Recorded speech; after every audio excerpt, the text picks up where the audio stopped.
Vamos ter uma palavra de oração, então?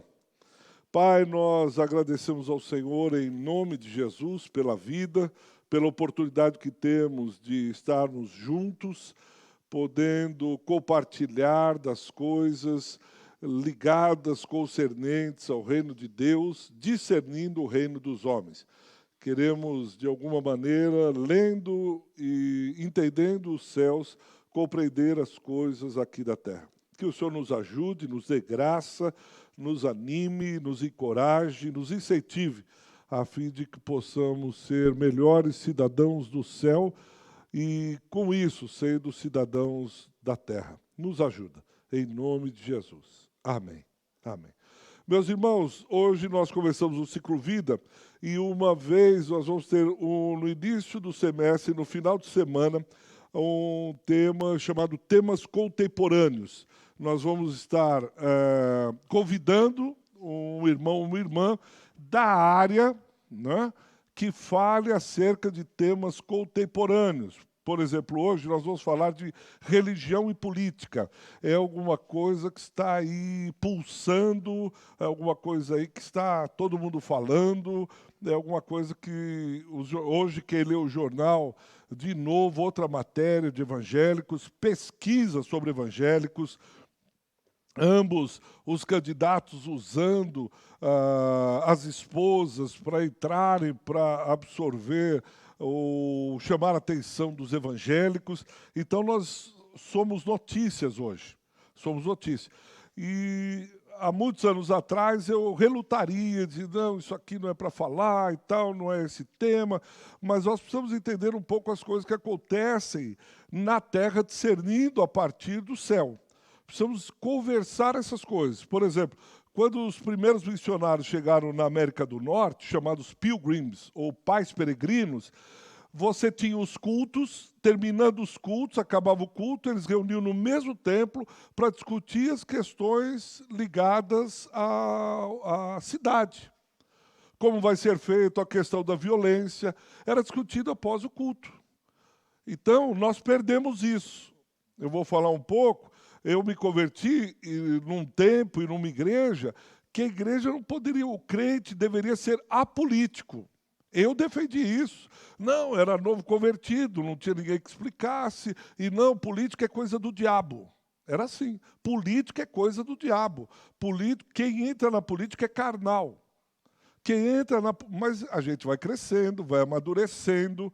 E hoje a gente pode falar sobre política sem nenhum problema, a gente pode conversar, somos crentes, civilizados e podemos conversar. Eu gostei dessa frase de Platão: o preço que o homem de bem paga por não se envolver em política é ser governado pelos mal-intencionados. Há uma lógica do poder, presta atenção nisso, se você conseguir entender isso. Imagina que levanta a mão quem é o crente mais santo, mais puro dessa igreja. Levanta a mão, diz, pastor, modéstia à parte. Levanta a mão. Só um. Rapaz, Silvana, pronto, Silvana levantou a mão. Imagina que a Silvana, ela entra aqui e diz, pastor, eu posso, uma oportunidade, querer falar? Eu estou confiando, pode, acho que ela vai dar um testemunho. Ela diz, pastor, é que eu queria que a igreja orasse, que eu vou sair como vereadora. Como é, Silvana? Eu vou ser vereadora e tal. Qual que é a sua reação, a minha e a sua reação? Misericórdia. Irmã, o que é isso? A irmã é uma mulher de oração, uma mulher pura, vai se meter lá como um chiqueiro, é impossível entrar num chiqueiro e não sair lambuzado, sujo e tal. Agora, levanta a mão o pior crente dessa igreja, o mais carnal da... Márcio.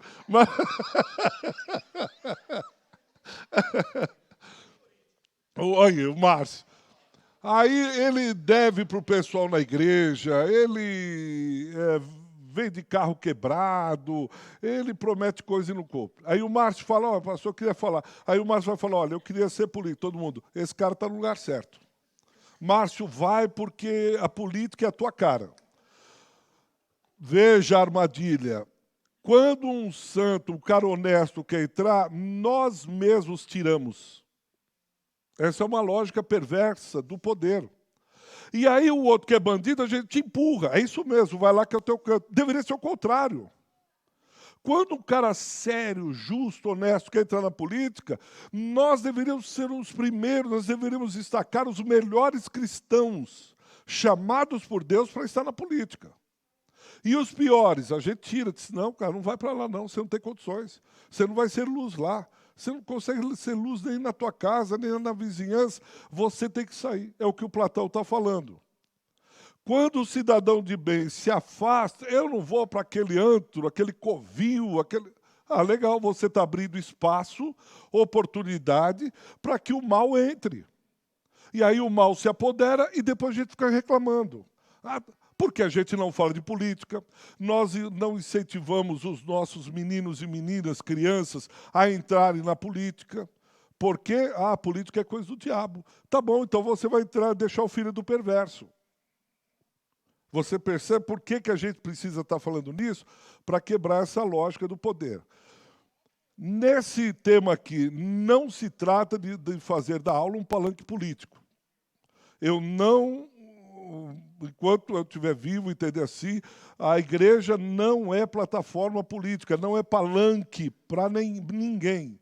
Porque se vier aqui um do PA, nós temos que abrir para o PB, para o PC e para o PD, porque é uma questão de justiça, honestidade.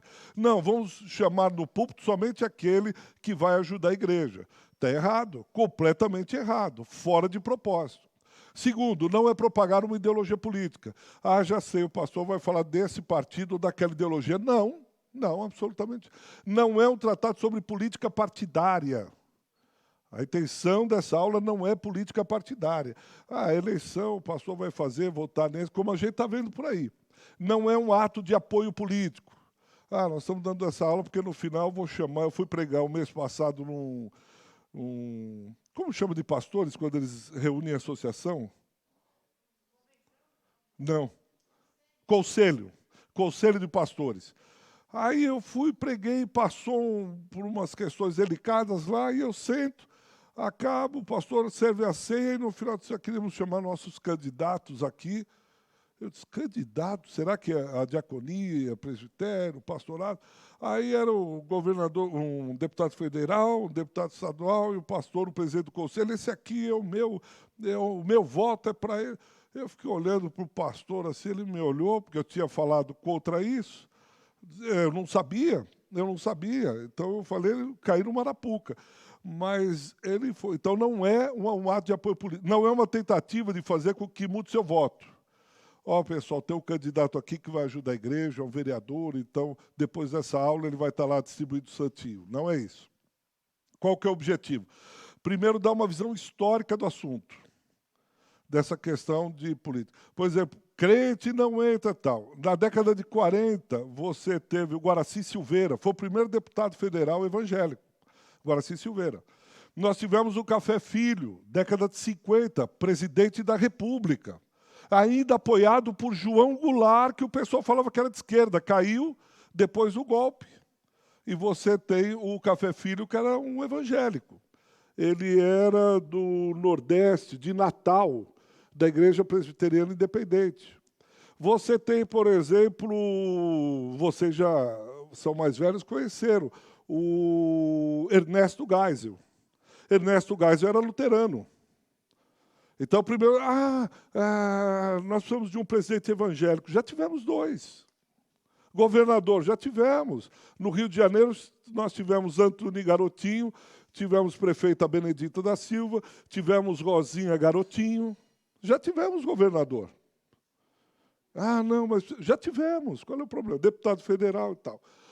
Primeiro, uma visão histórica. O que vivemos hoje em nosso país, quais são os cuidados que precisamos ter e orientações evangélicas. Quais são as orientações?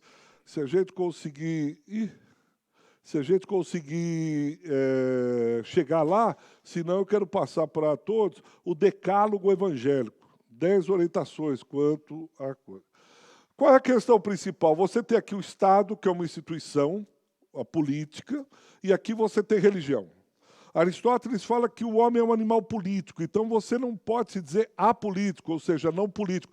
Todos fazem política.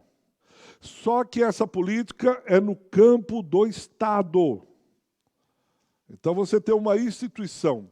Estado é diferente de governo. Estado, quando você tem uma política do Estado, por exemplo, a Constituição Federal é concernente ao Estado. O governo, você tem governo do PA, governo do PB, governo do PC, governo do PD. O governo é transitório, o Estado não. Se faz política no Estado, se faz política de governo no Estado. Então, o Estado é uma instituição. Quando começou o Estado brasileiro, com a proclamação da independência do Brasil, o Brasil, então, se torna uma nação, um Estado, ou Estado-nação, como alguns chamam. Isso é uma coisa. O problema nosso é quando a política e a religião. Uma coisa que eu chamo de religião aqui, igreja, e a política. A Manaim trabalhando dentro de um Estado. Essa é a tensão. Ah, pastor, não entendi bem. Vamos lá. Onde está? Deixa eu ir só mais para frente para entender essa coisa aqui. Tá, eu vou pegar lá na frente, volto lá. Vamos primeiro dar, então, a questão histórica dessa tensão entre política, que se configurou o Estado, o Império. Por exemplo, o Império, D. João II, onde era o palácio de D. João II? Catete, Rio de Janeiro. D. João II, em 1870, 80 mais ou menos, ele sai do Rio de Janeiro com uma comitiva para vir aqui em Higienópolis, no Mackenzie, para conhecer a educação protestante norte-americana.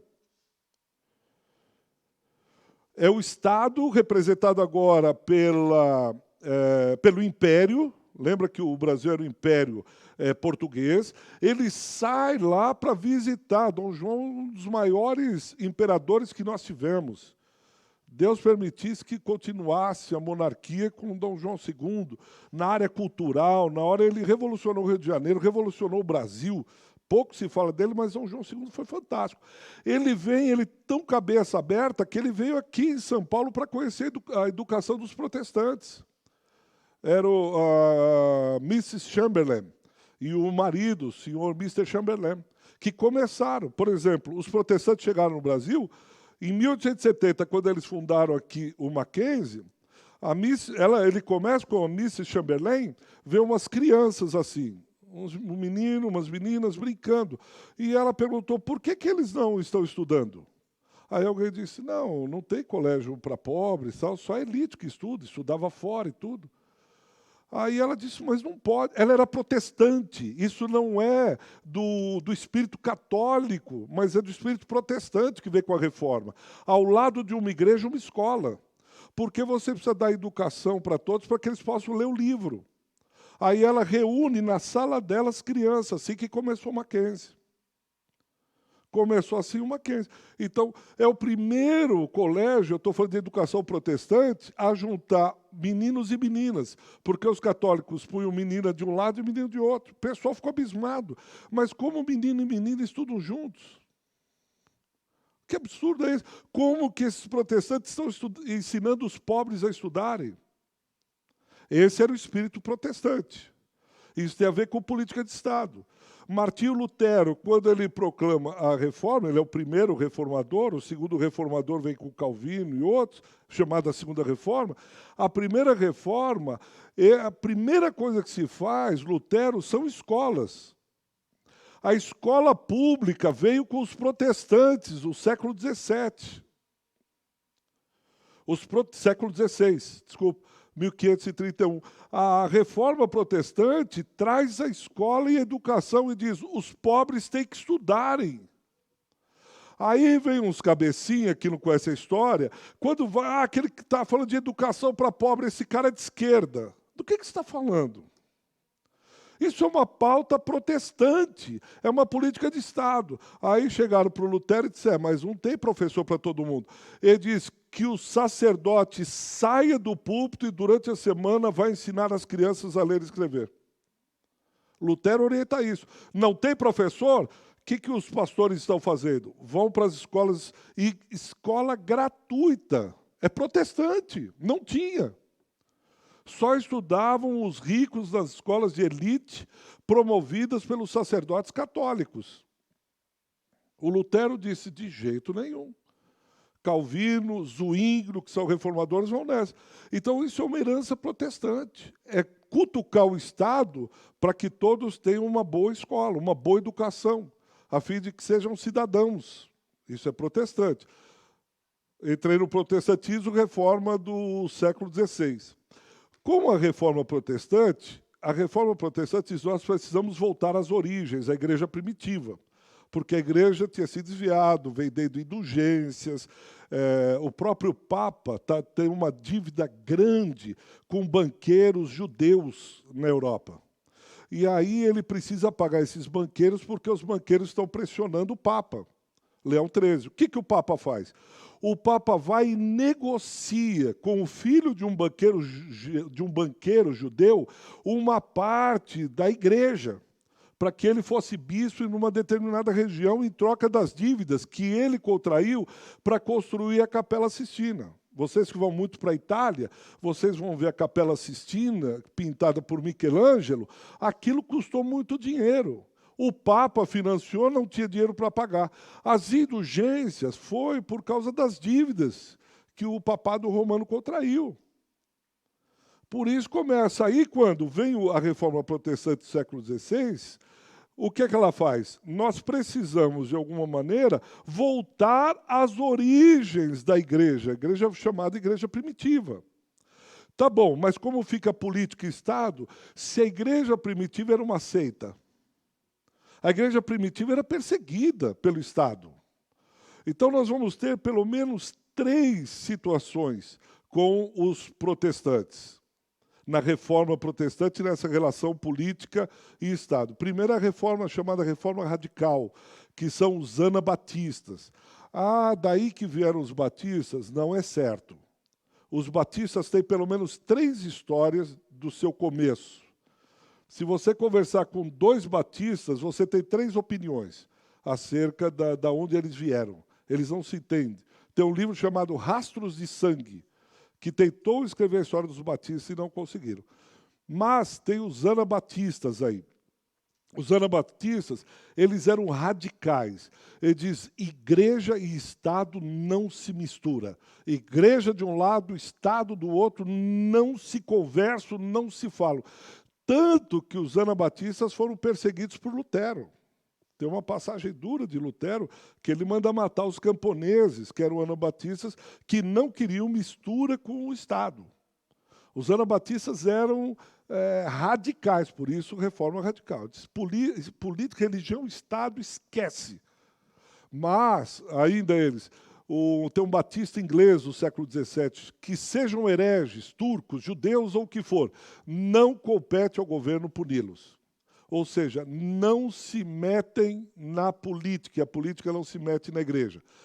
Por isso que a gente tem um pezinho aí dos anabatistas, os pentecostais. Por isso que os pentecostais no Brasil não queriam mistura entre política e religião. Ele diz assim, esse fundador de Rhode Island é uma cidade nos Estados Unidos. É a vontade de Deus em todas as ações, que todos os homens tenham a liberdade de consciência e de adoração. Sejam eles pagãos, turcos ou anticristãos. O Estado não deve ser cristão, mas meramente natural, humano e civil.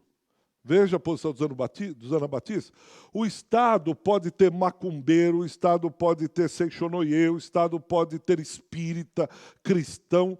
É problema do Estado. A igreja cristã é uma outra coisa.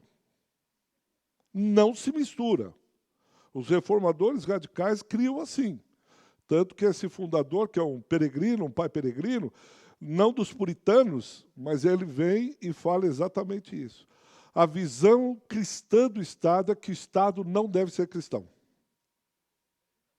Essa linha pensava assim, a visão cristã do Estado o Estado não deve ser cristão. Parece simples isso, mas hoje muitos querem que o Brasil seja uma nação cristã.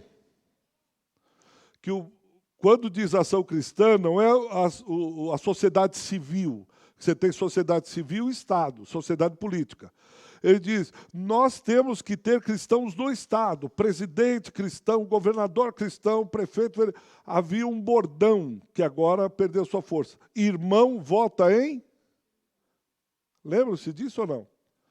Muitos candidatos evangélicos subiam nos púlpitos da igreja e diziam, irmão vota em irmão. Será? Será que irmão vota em irmão? Os anabatistas dizem não. No Brasil tem essa tendência. Tem uma teologia que veio de alguns anos, que eles conceituavam, como sempre dos Estados Unidos, os 7 picos da liderança, ou as 7 montanhas, não sei se vocês já ouviram falar, 7 colunas, 7 áreas de influência, onde os cristãos têm que... Uma coisa é influenciar, outra coisa é tomar de assalto. O que eles estão querendo é que nós tenhamos presidente, governador, tudo. A bancada evangélica já tem mais de 120 deputados. O presidente atual da bancada evangélica é o Sóstenes, da Assembleia de Deus do Rio de Janeiro, ligado à Assembleia de Deus do Rio de Janeiro, mas não a Assembleia de Deus da Convenção, uma outra Assembleia de Deus. E ele está em reunião já, esse ano todo, para aumentar a bancada evangélica em 30%. E ele conta com o seu voto. Ele quer que os evangélicos cheguem a 40%, hoje a bancada é 30%. Eles querem que a bancada evangélica chegue a 40%, para ter representatividade lá no Estado. Os anabatistas, a reforma radical, era contra isso. São 3 grandes visões sobre o tema. Qual dessas visões você acha? Isso é uma opinião sua, que você tem todo o direito do mundo de abarcar uma dessas 3. É a livre consciência, é o sacerdócio que você tem, é você como cidadão da polis, da cidade. Jamais alguém pode condenar você por causa de uma dessas 3, deve haver respeito. A primeira, o Estado não tem que ser cristão, como a reforma radical. Segundo, a ideia de rejeição à política. Crente não se mete em política. Se crente quiser ser política, que ele deixe a igreja. Na década de 60, alguns foram expulsos da Assembleia de Deus porque saíram ao cargo de vereador. Porque a Assembleia de Deus tinha essa visão. Os pentecostais, de uma maneira geral, tinham essa visão. Diferente, por exemplo, dos batistas. Os batistas tinham deputados. Os presbiterianos, como eu falei, por exemplo, de Café Filho, presidente, ele era político. Mas essa visão apolítica é assim, Estado aqui, igreja aqui, não se fala, não se comunica, não tem nada. E a terceira, ou melhor, desculpa, essa segunda não é um para lá, é que o crente não se mete em negócios políticos. Crente luta pelo reino de Deus.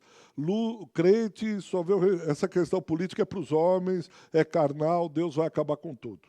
É diferente dos anabatistas, que Estado aqui e igreja aqui. Terceiro, a ideia de nação cristã, essa última que hoje perdura no Brasil. E cada vez mais, né, os cristãos querem cargos, querem abraçar... É uma visão. Nós queremos uma nação cristã. É isso. Queremos um presidente que ore no Planalto. Queremos um presidente da República que faça um cultão lá dentro do Planalto. Queremos alguém terrivelmente evangélico no Supremo Tribunal Federal.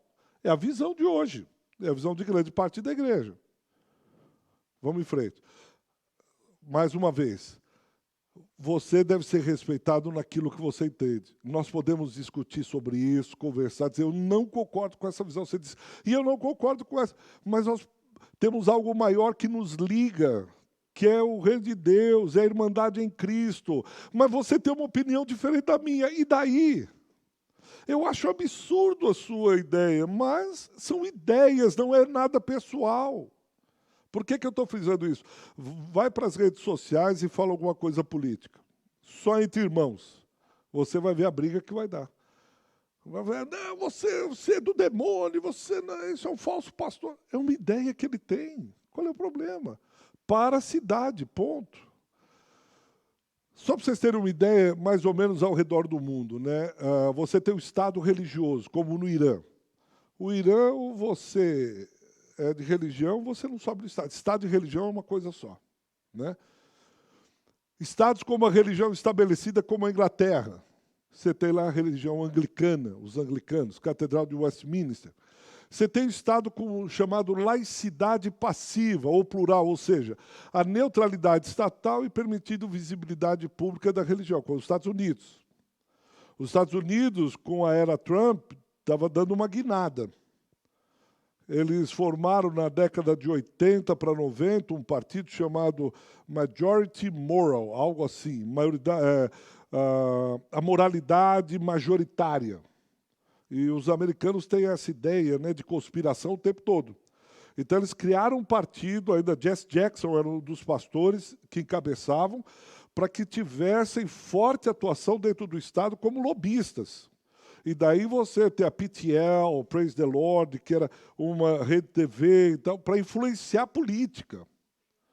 Não sei se vocês estão acompanhando essa semana as manifestações em frente ao judiciário, o FBI, porque o FBI entrou na casa do Trump na Flórida e retomou alguns documentos sigilosos que ele roubou da Casa Branca. E ele representa os evangélicos lá. Os evangélicos, principalmente do sul dos Estados Unidos, são a favor, não as duas costas, né? Aqui Nova York, costa oeste, costa leste e Califórnia, que são liberais progressistas, e aqui o sul, que é a maioria, né, moral cristã. Então, eles foram lá e dão um apoio, principalmente nesses casos que tem que se armar a cabeça norte-americana. Assista um documentário do Michael Moore. Michael Moore, ele fez um documentário para saber por que tanta violência com aquele atentado que teve bowling em Columbine. Em Columbine, quando entraram dois estudantes fortemente armados e mataram não sei quantos colegas. E ele começa a tentar entender por que essa violência. E ele vai passar por isso. Pela Associação Nacional de Rifles na América do Norte, etc. Então, o Estado como os Estados Unidos. Estados com laicidade agressiva ou de combate, ou seja, que exclui a religião da esfera pública. Por exemplo, a França. Tem mais ou menos uns 12 a 15 anos atrás, a França proibiu qualquer adereço religioso. Por exemplo, uma freira ia numa escola francesa com o hábito, não pode. Eu sou um cristão e vou com o meu crucifixo, não pode. Uma muçulmana vai com a burca, não pode. Ela proibiu qualquer manifestação religiosa. França e Turquia. Na América Latina, América como um todo, da América do Norte, lá do Canadá até aqui a Terra do Fogo na Argentina. Qual que é o país mais laico, onde separação entre igreja e Estado é rigorosa? Qual que é? Chuta aí. Outro. Não, esse não, fala outro. É para o pessoal ficar olhando. México não, México é religiosíssimo. Vamos lá, só para as câmeras acharem. Não pode. Dá uma impressão na filmagem. Calma, pessoal, espera aí um por vez. É o Uruguai. Uruguai, em 1906, por um ultracatólico. Ultracatólico. Não era de esquerda, um ultracatólico. Ele é que segurou essa separação. Ele, sendo ultracatólico religioso, ele diz, deve existir uma separação entre religião e Estado. Começou em 1906 a reforma lá. Hoje você vai... Eu fiquei um mês fazendo trabalho evangelístico numa igreja, na Igreja do Nazaré, no Uruguai. Nós íamos apresentar uma peça na praça principal lá do Uruguai. A polícia proibiu. Aí não pode. Aí a gente burlou um pouco a lei, colocou o piano da igreja, era um piano velho, assim na rua, e representamos a calçada. E olhando para ver se a polícia não vinha. Porque não pode ter manifestação religiosa nenhuma. Nenhuma. Esse é o Uruguai. E o segundo é o Canadá. Né? Quinto, estados antirreligiosos, como a Coreia do Norte. Aí não tem religião lá, ser religioso você morre. Voltamos. Essas duas esferas, política e religião. No Brasil, isso está pegando fogo. Olha lá, ó. o Edir Macedo ao lado do presidente. A segunda foto é o pastor Everardo, da Assembleia de Deus, batizou o presidente no Rio Jordão. A terceira foto foi uma reunião que teve lá no Planalto, o R.R. Soares, o apóstolo Estevão Hernandes aqui, que dá para identificar ao lado do presidente. E na última foto, o pastor Silas Malafaia com o presidente, que é um assessor do gabinete. Então, quando eu estou falando aqui, mais para a nossa brasa aqui, que são os evangélicos. Os evangélicos hoje estão em pauta, estão na primeira página do jornal e estão... Essa semana, o candidato Lula entrou junto ao TSE pedindo mais 6 redes dele para atuar só com os evangélicos. Porque está um distanciamento na pesquisa dessa semana, um distanciamento, os evangélicos estão migrando para um dos candidatos. Então ele entrou e disse, olha, nós precisamos resgatar. O outro candidato pegou a mulher para chamar a ala feminina, que a ala feminina estava se distanciando, a ala feminina evangélica. Então o pessoal está em cima dos evangélicos com 2 olhos. Essa semana circulou nas redes sociais um pastor proibindo a Santa Ceia àqueles que votassem para o Lula. Não sei se vocês acompanharam. Ele disse, se você vota nesse candidato, dê um nome, você está proibido de tocar na Santa Ceia. É melhor que você não tome a Santa Ceia. Um outro pastor veio em rede nacional, a mesma coisa, disse, olha, nós vamos servir, mas se você for votar no Lula, é melhor que você nem seja dessa igreja. O que acontece é que isso está pegando fogo. Você vai para as redes sociais, você não pode... O que tem de gente chamando o pastor do diabo, esse pastor não sei o quê, tal, tal. Você diz, mas pastor, eu não vejo problema nenhum, só essas briguinhas entre os... Não, essas questões se agravam, Estado e religião, quando? Por exemplo, a questão do aborto, a descriminalização. E aí? Os evangélicos saem passeata falando que são contra o aborto, como é que faz? Quem é que pergunta, quem questiona, quem que vai para cima, como é que faz? É política de Estado. É política de Estado. Nós, como cidadãos, podemos interferir. Nós, como cidadãos, temos que ser ouvidos. A visão reformada que eu digo, é da reforma do século XVI. Dizia assim, a igreja é a consciência do Estado. A igreja é a consciência do Estado.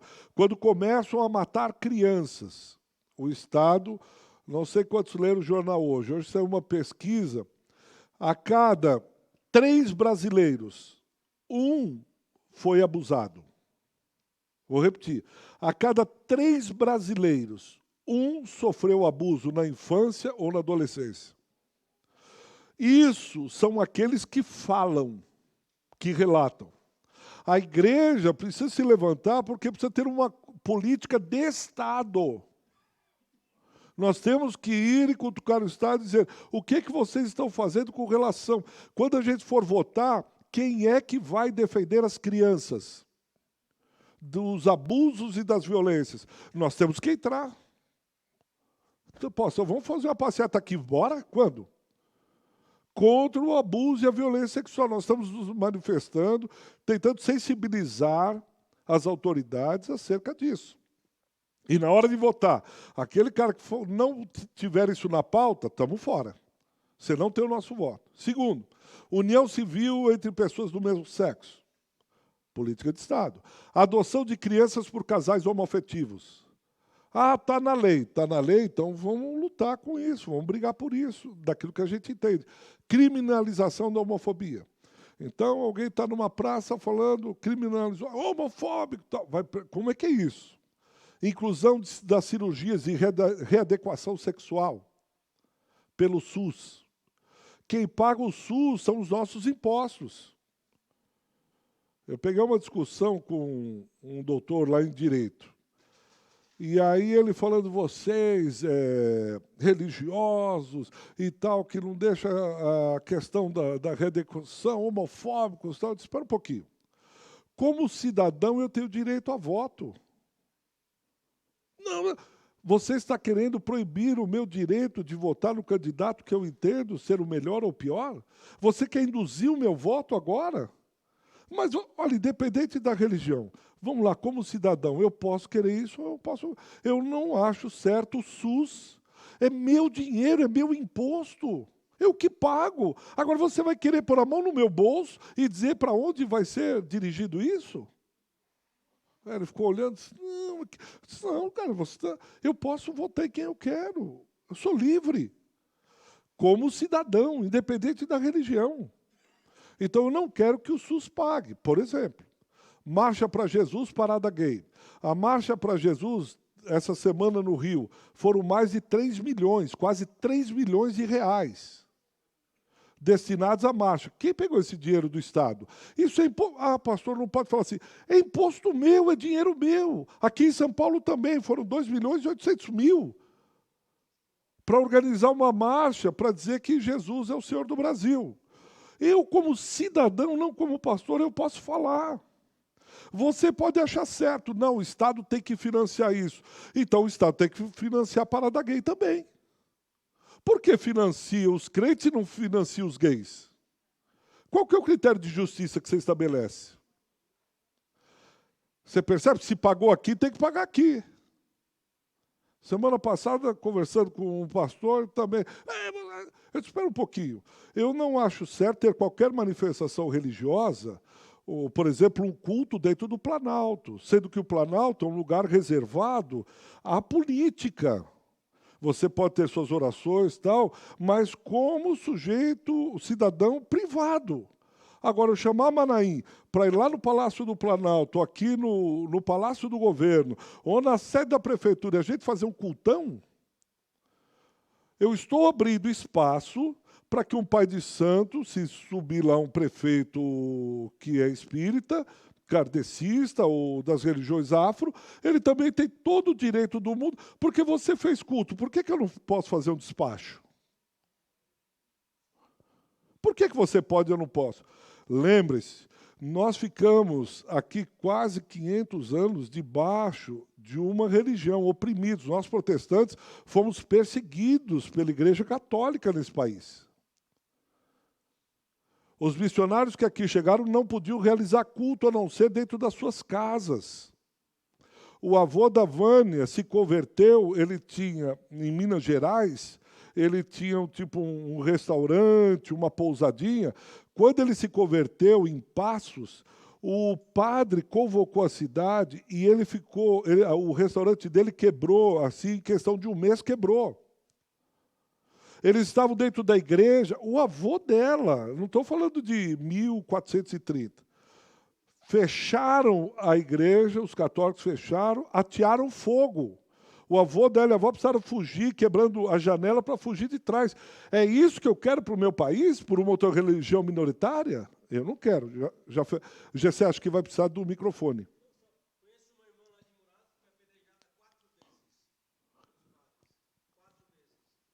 Ela vive, essa aqui, esses dias?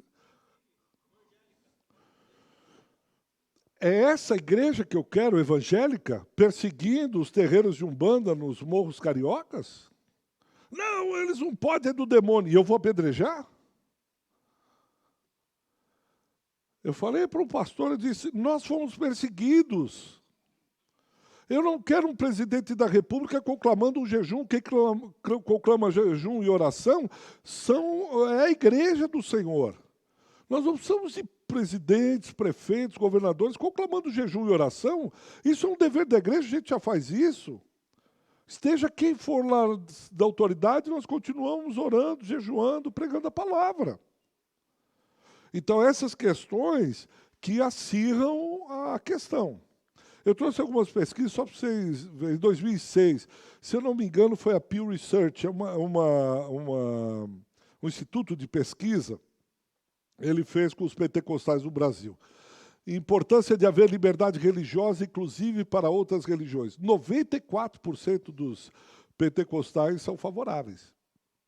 A população, 95%. Então, nós estamos na média.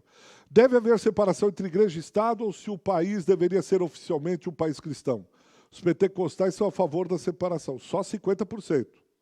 Metade da igreja, vamos dizer, metade dos pentecostais, acham que não tem que ter separação. 32% acham que o país tem que ser um país cristão. Ou seja, um presidente cristão, um vereador cristão, e a Bíblia tem que estar lá em cima, e tudo que for falar antes, como nos Estados Unidos, você jura em cima da Bíblia, e a Bíblia. Não é uma laicidade radical. É um Estado laico, mas religioso. O governo deve garantir alimento e abrigo a todos os cidadãos? Aos pentecostais, 95%. O brasileiro, em geral, 93%. Essa é uma questão do Estado. É função do Estado dar comida e abrigo? Você pode olhar e dizer, eu não quero que os meus impostos sejam isso. Mas nós, como cidadãos protestantes, evangélicos, precisamos discutir essas coisas. O Estado tem que dar alimento e abrigo, ou o Estado tem que abrir frentes de emprego? Você tem que decidir isso na hora do seu voto.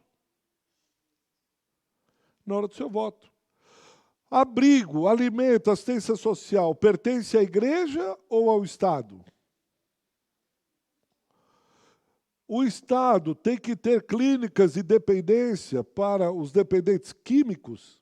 Clínicas para dependentes químicos? É a igreja ou é o Estado que tem que fazer? Cestas básicas, a igreja ou o Estado? Abrigo, igreja ou Estado? Você tem que decidir, é uma questão entre Estado. Se for o Estado, nós vamos ir por um caminho. Se for a igreja, é por outro. Por exemplo, as igrejas têm desconto no IPTU e o que elas argumentam é isso. Nós fazemos aquilo que o Estado não está fazendo. Nós alimentamos o pobre, nós fazemos trabalhos nas áreas carentes. Então, nós não pagamos IPTU. A igreja que tem sede própria não paga IPTU. Isso é lei, uma conquista do Estado. Essa semana foi concedida entrou em vigor que os pastores vão pagar menos impostos. E os pastores que conseguiram lá em Brasília estavam festejando isso, que agora os pastores vão pagar menos impostos, e o presidente da República que ajudou a concretizar isso. Tem gente que acha certo, o presidente tem que governar em favor dos pastores. Tá bom. O aborto é, em alguma circunstância moral justificável? Os pentecostais, 90% dos brasileiros disseram, não se justifica o aborto. Moralmente não se justifica. A questão legislativa, direito positivado, pentecostais, 56%, o governo deve interferir na capacidade de uma mulher conseguir um aborto. Ó, quase 60% só. O Estado tem que se responsabilizar pelo aborto. Essa é uma briga que está pegando fogo também. 91% considera o aborto moralmente inaceitável, mas só 56% acham que a lei deve proibi-lo. Só 56%. Nós já temos bom, não vamos entrar na questão do aborto. Agora, enquanto isso no Brasil, nós temos um país dividido, temos um país que precisa, talvez seja uma das razões principais dessa nossa aula. Nós precisamos tomar alguns cuidados. Primeiro, o maniqueísmo político. Eles estão fazendo isso com boa parte da igreja. O maniqueísmo é uma filosofia que veio de Maniqueu. Ele dizia que existem duas forças antagônicas que brigam entre si, o bem e o mal. Então, duas forças. O cristianismo não é maniqueísta. Nós não cremos que existem duas forças, o bem e o mal, brigando entre si. Por que não cremos assim? Porque nós cremos que há um Deus soberano, todo-poderoso. Não há nenhuma força no universo capaz de brigar com o El Shaddai, o todo-poderoso. Não tem. O diabo não briga com Deus, o homem não briga com Deus, o exército não briga, os anjos não brigam com Deus. O único anjo que ele pensou em se rebelar, caiu. De pensar em se rebelar, ele caiu. Então é diferente.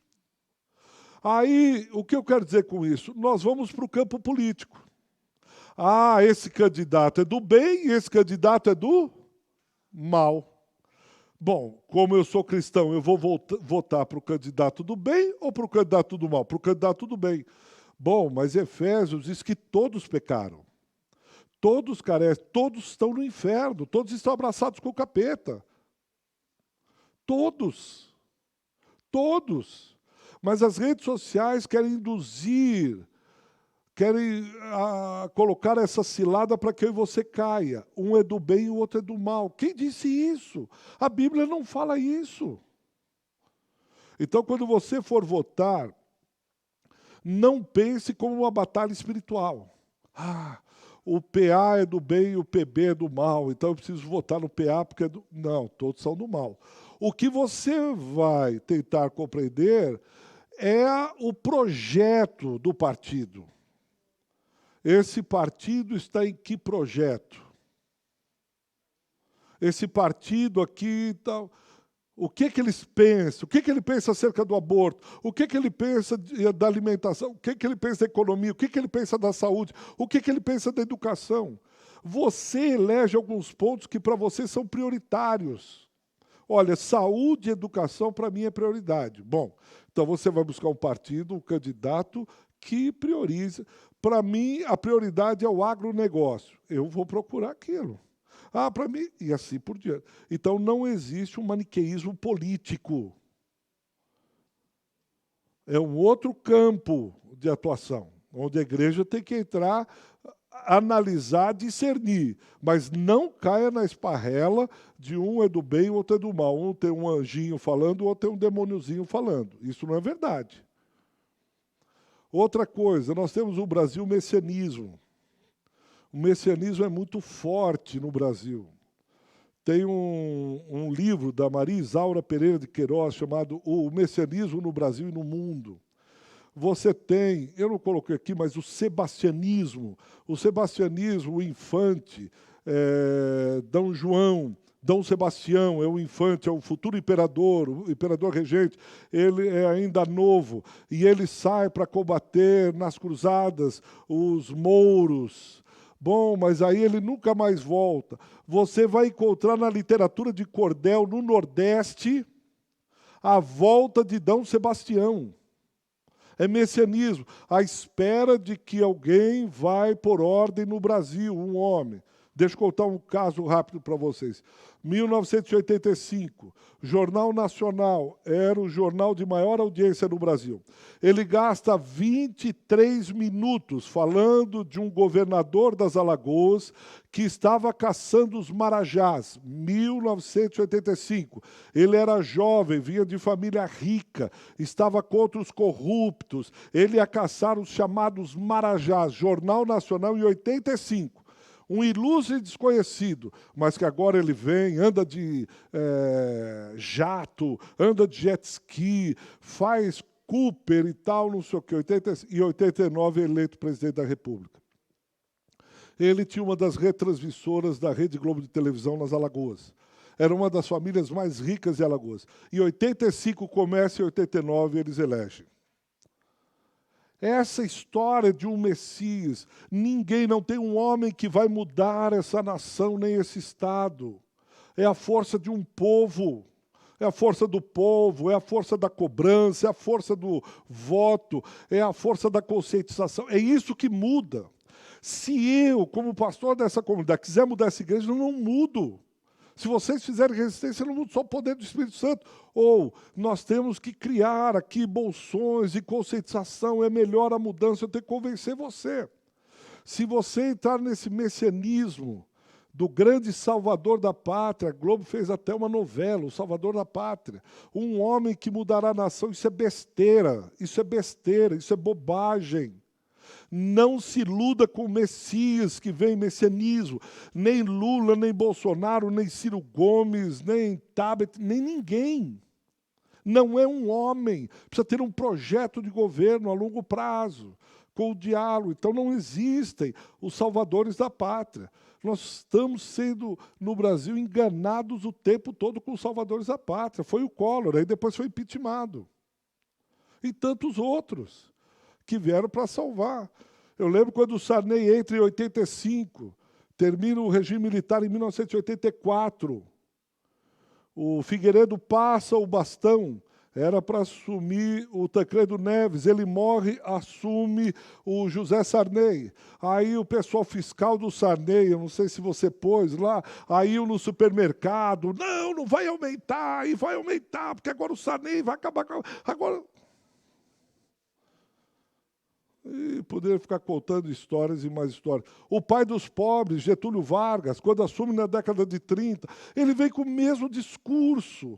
Combater a corrupção, dar dignidade ao... É o mesmo discurso desde sempre.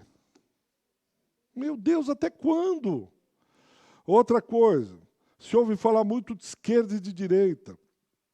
Quando falam de esquerda e direita, eu sempre fico perguntando o que essa pessoa entende por esquerda e direita. Esquerda e direita é um conceito que veio da Revolução Francesa, de 1789. 1789, quando cai a monarquia, o último dos Luíses, Luís XVI, e assume uma Assembleia Constituinte. E aí, em 1792, teve essa questão. O que significa esquerda-direita? Tinha a Assembleia Francesa, do lado direito, aqueles que defendiam mais liberdade em todos os aspectos da vida republicana, que eram os burgueses. Sentava aqui o presidente da Assembleia, tinha acabado a monarquia, o último Luís XVI, à direita ficavam os burgueses, e à esquerda ficavam aqueles que eram mais pobres. E aí começou a se falar, os que sentam à direita são os que defendem os ricos, os que sentam à esquerda são os que defendem os pobres. Isso século XVIII. E por isso que o lado esquerdo ficou associado à luta pelos direitos dos trabalhadores e o direito ao conservadorismo e elite. O Karl Marx tem um livro chamado 18 do Brumário. Ele fala sobre essa questão de como foi essa questão. Depois isso volta com a revolução chamada Revolução Bolchevista ou Revolução Russa. E aí você tem a divisão em 1914, a Rússia sai da guerra em 1917, da Segunda Grande Guerra. Final de 16 ela sai porque tem uma crise interna chamada Revolução Bolchevista.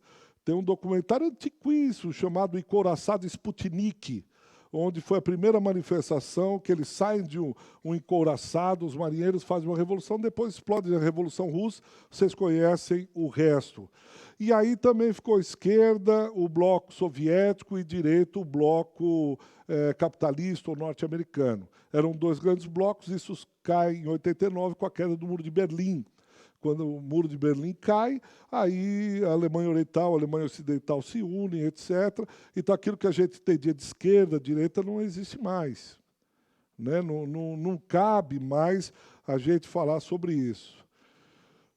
Mais um pouco de informação, a bancada evangélica já alcança 80% dos partidos. Nós temos evangélicos, né, em 80% dos partidos. Deputados da bancada, somos associados aos 3 Bs, bancada da bala, bancada da Bíblia e bancada do boi. Pecuaristas, evangélicos e aqueles que são a favor do armamento. Há pastores vindo e dizendo que, se pudesse, tivesse, compraria uma arma, pastores de renome, sérios, que só não compram mas teria em casa um e daria um tiro bem na cabeça se o cara viesse para assaltar a casa dele. Isso é muito comum na América do Norte. Para a gente ainda está olhando, dizendo como é que é, mas Jesus... E aí nas redes sociais é uma discussão. Mas você também é livre. Você não é mais crente ou menos crente porque você defende ter uma arma em casa. Eu, particularmente, sou contra, mas respeito a opinião daquele, não entendo como ele pensa assim, mas eles são. Eu quero deixar um fuzil em casa. Ah, é porque você nunca teve? Tive arma em casa, era comum, meu avô tinha, meus tios tinham, cresci no meio de arma. Mas quando eu me converti, eu entendi que o cristão não precisava mais disso. Mas os evangélicos, a bancada evangélica da Bíblia, está associada ao boi e à Bíblia. E, por fim, a bancada evangélica mira ser 30% do Congresso. Hoje, o Sóstenes tem uma entrevista, semana, que ele já está pensando em 40%. Só para vocês darem uma ideia, a Assembleia de Deus tem 26 deputados, a Universal 11, Batistas 8, Presbiteriana 5, Evangelho Quadrangular 4, Mundial do Poder de Deus 3, Internacional da Graça 3, Congregação Cristã do Brasil 1, Evangelho Eterno 1, Cristã Maranata 1, Brasil para Cristo, Luterana Metodista, tal, 1, Sara Nossa Terra 1, tal. Todos estão vendo que precisam entrar no Estado para conseguir algumas coisas. Se nós formos fazer uma reunião e precisarmos do AMB, nós precisamos ter um vereador ou um deputado que nos ajude. Para a gente tirar o alvará aqui, eles dizem, nós precisamos de um deputado ou um vereador que nos ajude. Para que a gente possa ter dinheiro para a Marcha para Jesus, nós precisamos de um deputado ou um vereador. Eles dizem, a igreja tem que estar junto com o Estado. Não dá para falar agora, eu vou parando, mas depois eu vou passar. Eu vou pedir para o Mink passar no nosso grupo de WhatsApp esse decálogo do voto evangélico. Né? São 10, eu vou ler só o primeiro para vocês entenderem o que é. O voto é intransferível, inegociável, com ele o cristão expressa sua consciência como cidadão. Por isso, o voto precisa refletir a compreensão que o cristão tem de seu país, estado e município. Então, são 10. Você diz, bom, pastor, e como é que o senhor vê tudo isso, como é que o senhor pensa? Leia no decálogo, antes de votar. Eu queria abrir para perguntas. Se você tem alguma questão, alguma posição, vai precisar do microfone? Mas se levanta, eu reproduzo a pergunta. Nocera, pode falar, eu reproduzo a pergunta. Não quer? Alguma pergunta? Ah, está aqui. Oxi. Aqui é Bruno. Paz, pastor, bom dia, gente. Pastor, não é bem uma dúvida, é mais uma explanação de um conceito. Eu acho que, falando no âmbito político, hoje em dia, para nós que somos evangélicos, como você falou, a gente tem essa visão de ter um Salvador. E quando a gente lê a Bíblia e a gente vê, feliz é a nação cujo Deus é o Senhor, eu acho que tem um certo desvio de pensamento do que seria ter uma nação para o Senhor sem infligir os demais pensamentos. Eu estava conversando aqui com a Márcia, porque a gente tem essa visão de que todo mundo precisa ser evangélico, todo mundo precisa ouvir falar sobre Jesus, e nós aprendemos isso, eu aprendi isso na igreja, mas eu queria que o senhor falasse um pouquinho em relação a isso. Até onde que nós, como os cristãos, devemos influenciar, sem virar, por exemplo, o meu amigo que é umbandista, para o meu amigo que é espírita, e falar assim, olha, você está errado, você vai para o inferno, o que eu penso é o ideal, você tem que votar no meu candidato, porque é o que a Bíblia está dizendo, eu vou ser uma pessoa que vai ser agente do Apocalipse, para que o Senhor seja conhecido. Como que o senhor explanasse isso um pouquinho, porque, querendo ou não, eu, hoje em dia, entendo, mas eu cresci nesse ambiente, em que eu devo, como cristã, ser uma agente do Apocalipse, contribuindo para que o Senhor seja conhecido e que venha o retorno dele. Mas como que a gente lida com isso hoje em dia, com uma diversidade de pensamentos, de religiões, como que a gente pode, à luz da Bíblia, também seguir como isso, até como cidadãos que respeitam o ambiente como um todo? Então, nós temos que ter a ideia de que nós vivemos uma sociedade plural. Ela não é como lá no Irã, que você tem um Estado e uma religião. Esse é um ponto. Então, eu devo respeitar as outras religiões. Eu tenho que conviver no espaço público. O espaço público deve permitir a convivência pacífica entre os cidadãos. Ele é espírita tal. Na questão política, a igreja tem a voz profética. Então, ela vai e denuncia as mazelas do Estado. Por exemplo, João Batista, quando o rei, a autoridade, ele matou o irmão para ficar com a sua esposa. João Batista perde a cabeça, mas ali ele está atuando como um profeta. Ele diz, essa mulher não é tua, você está em pecado e o juiz de Deus virá. Assim, todos os profetas que Deus tem levantado para denunciar tudo aquilo que vai contra uma pauta estabelecida por Jesus Cristo no reino de Deus. Nós, evangélicos, já temos a pauta. A pauta foi dada por Jesus. Então está lá a defesa do pobre, contra a injustiça, contra a violência, a favor da vida o tempo todo. Então, essa é a pauta. E aí, a gente chama, na arena política, ou no espaço político, ou na sociedade política, é o discurso, isso é democracia, demos kratos, governo de muitos. Nesse espaço, eu vou debater. Qualquer candidato que se levantar contra a vida, a favor da morte, seja ela qual for o espectro, eu vou combater, porque eu tenho aí uma responsabilidade como cristão. Então, é ser discípulo de Jesus. E se precisar, quando Deus der a palavra, você denuncia profeticamente. Isso é um governo da morte. Eu não posso atrelar a ele a minha vida. Pastor, bom dia. Bom dia. Eu tenho uma pergunta. Nós temos aí o exemplo da primeira-ministra lá da Alemanha, Angela, em que Merkel. muito se fala que ela deixou os refugiados entrar na Alemanha, e ela foi influenciada por um pastor, certo? E eu queria saber do senhor até que ponto nós devemos deixar os valores cristãos influenciar a política. Porque talvez no quadro de opções que o pastor passou, talvez não haveria uma quarta opção, uma política pautada nos valores cristãos? Eu creio nisso. Eu acho que nós somos cidadãos que influenciam a vida de outros. Então, quando o pastor ligou para Angela Merkel, ele estava falando com uma ovelha dele, com uma membro da igreja dele. Então, ele está dizendo, olha, lembre-se dos valores cristãos. Por isso que eu sou contra o político cristão, mas sou a favor do cristão político. O cristão político, ele tem os valores do reino em primeiro lugar, e Deus está chamando, levando para que ele atue na esfera pública. Por exemplo, você vê isso com Daniel, você vê isso com Josué. Você vê isso, o próprio apóstolo Lucas, que parece que tinha contato, não foi apóstolo Lucas, né? Mas tinha contato, em Atos capítulo 1, com uma elite política e econômica. Ele influencia. Ele escreve, né, Atos dos Apóstolos, até mesmo o Evangelho, pensando nisso. Então, eu acho que o cristão tem que influenciar o tempo todo. Se Deus colocar você perto de um político, o influencie como cristão. Não é pedindo verba pública para a igreja, pedir não sei o quê. Ou, se você pedir, peça, olha, não se esqueça. Eu fui pregar uns anos atrás aqui eu sempre confundo Osasco com Guarulhos, mas eu acho que é Guarulhos. Não tem, um está aqui, outro está lá, né?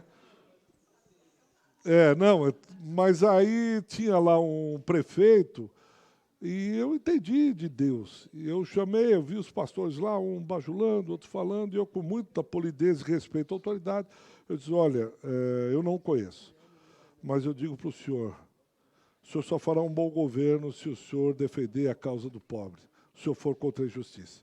Se o senhor for contra qualquer um desses valores, certamente o senhor não durará muito. E não é um durar na política, mas é durar como vida. Então, não se esqueça, quando o senhor assumir, de se lembrar disso. Só a pauta, eu influenciei, como cidadão. Como cidadão. Então, eu acho que nós temos que influenciar. Agora, Deus me pôs, nunca não fiz isso com o presidente, nada. Entendeu? Então, acho que aonde Deus... Tem pessoas que conhecem gente lá da elite, influencia. Assim como você influencia o cara lá de dentro da comunidade. Mais alguma pergunta? Mais uns minutinhos? Vai lá, Regina. Está aqui? É rapidinho. O messianismo pode ser considerado uma terceirização da nossa responsabilidade? Sem dúvida. Sem dúvida. Nós, muitas vezes, somos irresponsáveis políticos. Então, é preferível... Poderia falar de outros, por exemplo, como o medo, né? Quando você põe o pânico e o terror, é mais fácil você conduzir o rebanho. Então, uma das coisas, o messianismo, é saber que Deus nos colocou aqui, nós temos uma participação. Qual que é a sua esfera de ação? É nesse bairro? É na sua vizinhança? É no seu trabalho? É na sua escola? Então, eu vou começar a mudança ali. Eu tenho conhecido professores que, assim, tem sido um esbofetear constante na minha cara. Professores que estão tempo inteiro tentando mudar escolas carentes. Essa semana, uma professora colocou no grupo, a Renatinha colocou no grupo o esconderijo do Altíssimo. Uma criança lá. Ela está preocupada com aquela, ela não está olhando e dizendo, já dou aula, já estou cansada. Ela está olhando a criança e diz, Deus me pôs aqui, jamais alguns de nós aqui conseguiríamos alcançar aquela criança que a Renatinha está alcançando na escola. A Renatinha precisou levar no médico porque a mãe não foi. Então ela está atuando lá, uma responsabilidade dela. Ela olhou e disse, sou uma cristã que exerço o magistério. Isso muda a minha vida. Agora, estou cansado de ver professores que é reclamação. O grande sonho é a aposentadoria. Eu vou na escola, lá na sala dos professores, é só entra na escola de costas. Ela entra saindo. Tivemos uma reunião de professores, aí nós chegamos à conclusão, a maior dificuldade é trazer o professor para dentro da classe, não o aluno. O professor, claro, estou generalizando, mas assim, a dificuldade. Então, onde que Deus colocar, atua. Regina. Na hora que quando o Andrei fala que a gente tem que pensar, né, nos valores cristãos colocados na política, eu acho que está faltando só um pouquinho de crítica, né? Porque a gente está vendo aí dois discursos, né, de bem e de mal, sendo que o que se coloca de bem não tem discurso, mas não tem atitude. E assim, eu acho que outra lógica da dinâmica perversa do poder é quando você tem, eles dão uma escolha, Pepsi-Cola ou Coca-Cola. Então você vai cair na cola de qualquer jeito. Você diz, espera aí, mas só tem esses dois? Não, tem 15. E por que a grande mídia só está debatendo esses dois? Por que as pessoas só falam de dois candidatos? E os outros? Os outros não têm proposta? Só que a lógica do poder, ela sabe trabalhar com os dois. Ela trabalha muito bem. Ela trabalhou com um anteriormente e está trabalhando com o outro. E ela tira e põe. Raimundo Faoro é um jurista. Ele tem 2 volumes, Os Donos do Poder. Os donos do poder, e é essa a camada que a gente precisa atacar. Os mesmos que tiraram um vão tirar o outro. Os mesmos que colocaram esse vão colocar o mesmo. E lá é que nós não estamos vendo. Essa é a minha opinião. Enquanto a gente está brigando aqui, eles estão decidindo lá em cima. Tanto um quanto o outro. E eles induzem a gente a pensar no modelo binário. O tempo todo. Esse ou aquele. Você diz, espera aí, não? Tem mais? Tem. Então vamos discutir. Vamos trazer os caras para falar. Não. Ou esse ou aquele. Por quê? Porque os dois estão no mesmo jogo, estão jogando no mesmo jogo. Já se aliaram aos mesmos poderes do Brasil. Todos eles vão defender a todo custo, todos os dois vão defender o agronegócio. Todos os dois vão continuar beijando a mão da FEBRABAN. Todos os dois vão pedir a bênção na Paulista para a Fiesp. Não tenha dúvida. O Congresso vai continuar o Congresso. Nós vamos ter que ficar subordinados ao Centrão. É isso que a gente precisa atacar. É isso, qual que é a pauta educacional. O que vocês querem fazer na saúde? Não, deixa, tal. Então, vamos continuar. Pastor, nós vimos no slide anterior que foi aprovado 4 projetos da bancada evangélica em décadas, uns 30 anos atrás, né, ou mais, e vem vindo, desde 60, né? Irmão vota em irmão. Eu pergunto, isso referenda, espelha o que nós podemos esperar da bancada dos dias atuais? Porque ela tem uma teologia bem voltada para o neopentecostalismo, né? A bancada atual, o número. Então, o que a gente, vendo quais foram esses projetos anteriores, eu não sei se isso ajuda alguma coisa, a espelhar o que nos aguarda, ou se mudou muito o perfil de caráter desses homens? São 2 coisas. Uma é a atuação política, a outra é o caráter, né? Eu deixo o caráter, que é pessoal, mas o perfil político, eles têm um perfil político. Tem um sociólogo que ele diz, num trabalho belíssimo, que ele diz que os deputados, os políticos evangélicos, eles são despachantes. O que são os despachantes? É que eles colocam os deputados lá para que eles sejam despachantes da igreja. Então, eu vi isso pessoalmente, ninguém me contou, né? Aí diz, vereador, vem cá, nós precisamos liberar o alvará desse lugar, nós precisamos abrir um lugar aqui, nós precisamos... Então, esse político é colocado para abastecer, ajudar, auxiliar, descomplicar a burocracia da igreja. Então, ele é um despachante. Ele é só um despachante. Mas não tem uma proposta de mudança, uma proposta onde ele olha e diz, não, o que eu, como cristão, posso mudar, posso transformar, posso alterar o bairro, a educação, a miséria desse país? Não tem. Então, o que a bancada evangélica ela vai defender o que a bancada do boi, que a bancada da bala defende. E aí são os acordos políticos, os acordões. Quem está acompanhando sabe do que eu estou falando. Uma igreja aqui, dessas aqui, teve quase 900 milhões perdoados em dívida. Pergunta se o empresário tem aí 50 milhões perdoado em dívida. Mas essa igreja teve o perdão. Por quê? Porque ele aparece na foto ao lado do presidente. Então é para isso que você está lá? A briga maior é com rádio e televisão. Quem presenciou o governo Fernando Henrique Cardoso, com a briga entre a Universal e a Globo, sabe disso. O próprio ministro das Comunicações, isso é insuportável, esses caras aqui. Então, toda comissão que for para rádio, telecomunicações, você tem uma enormidade de pastores ali, brigando. E nós, como consciência profética da igreja, precisamos denunciar. Uma coisa é você atacar pessoalmente, outra coisa é você atacar as ideias. Eu não concordo que politicamente os evangélicos estejam lá para mais redes de comunicação. Eu não concordo com isso. Mas é uma opinião minha, eu posso falar, não estou atacando você, irmão. Eu não concordo que se faça isso. Ponto. Acabou? Vamos lá. Vai lá, a última então. Na sua opinião, a bancada cristã, ela ajuda para que os valores cristãos não sejam desmoralizados na sociedade? Essa bancada não. Estou generalizando. Eu estou generalizando. Não são os valores que eu acredito que elas deveriam defender. Vide a última, não sei se você acompanhou, a transição de poder que teve. A saída do último presidente da bancada, da Frente Parlamentar Evangélica, e a outra, isso veio para a mídia e ocorreram acusações sérias entre os líderes.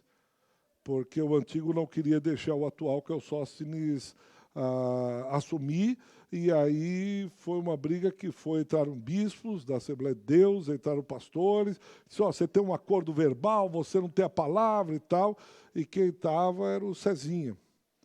Aí o Cezinha, que é aqui da Assembleia de Deus do Belém ou do Brás.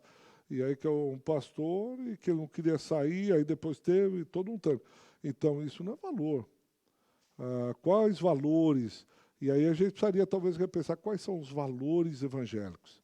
Qual é a nossa pauta? Bom, é essa, tá. Então, aí a gente pode ter um gabarito para dizer se eles estão... Mas eu, particularmente, pelo que eu tenho visto, conversado com gente lá de dentro, eu não concordo. Mas eles acham que estão, amém, mas eu não concordo. Irmãos, então vamos terminar. Vou pedir mais uma vez que você fique em pé. Quem está com criança pode ficar sentado. O louvor precisa arrumar as coisas para a gente começar o culto. Então, de quando em quando, nós vamos ter uma dessas aulas falando sobre temas contemporâneos. Espero que esse seja só um start para a gente conversar com civilidade, amor cristão, vida, respeitando um ao outro, amando um ao outro, etc. Ok?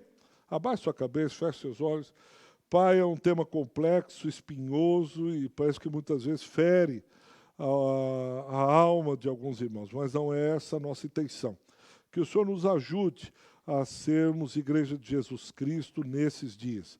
Ajude-nos a sermos cristãos verdadeiros nesse tempo tão esquisito, estranho, nesse tempo, nesse país, nessa hora em que os evangélicos estão tomando as primeiras páginas da mídia. Que o Senhor nos ajude a discernir, nos ajude a sermos discípulos de Jesus nessa geração, glorificando o bom nome do nosso Mestre. Seja assim, em nome de Jesus. Amém. Amém, meus irmãos.